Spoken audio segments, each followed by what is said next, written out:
গৌৰীপুৰত আৰক্ষীয়ে নিষিদ্ধ গোমাংসসহ বাহন জব্দ কৰে। চৰকাৰৰ গোমাংস নিষিদ্ধ ঘোষণা কৰাৰ পিছতো চলি আছে গোমাংস চোৰাং সৰবৰাহ।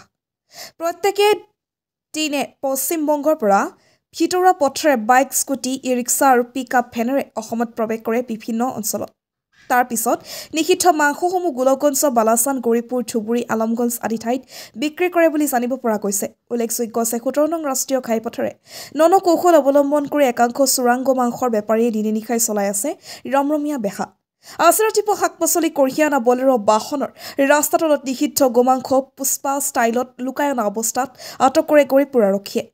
প্ৰাপ্ত তথ্য অনুসৰি গৌৰীপুৰ আৰক্ষী থানাৰ ভাৰপ্ৰাপ্ত বিষয়াৰ নিৰ্দেশত আৰক্ষীৰ এটা দলে গোপন সূত্ৰৰ পম খেদি এখন পাচলিভৰ্তি বাহন ৰখাবলৈ আৰক্ষীয়ে নিৰ্দেশ দিয়ে, কিন্তু গাড়ীখন তীব্ৰ গতিত পলাবলৈ চেষ্টা কৰে। আৰক্ষীয়ে পিছে পিছে খেদি গৈ লুঙি বজাৰত বাহনখন জব্দ কৰে যদিও চালকে গাড়ীখন এৰি পলায়ন কৰে।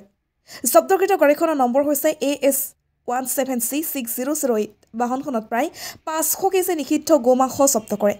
গোমাংসখিনি চুবুৰীয়া ৰাজ্য পশ্চিমবংগৰ পৰা অনা বুলি সন্দেহ প্ৰকাশ কৰে সচেতন ৰাইজে।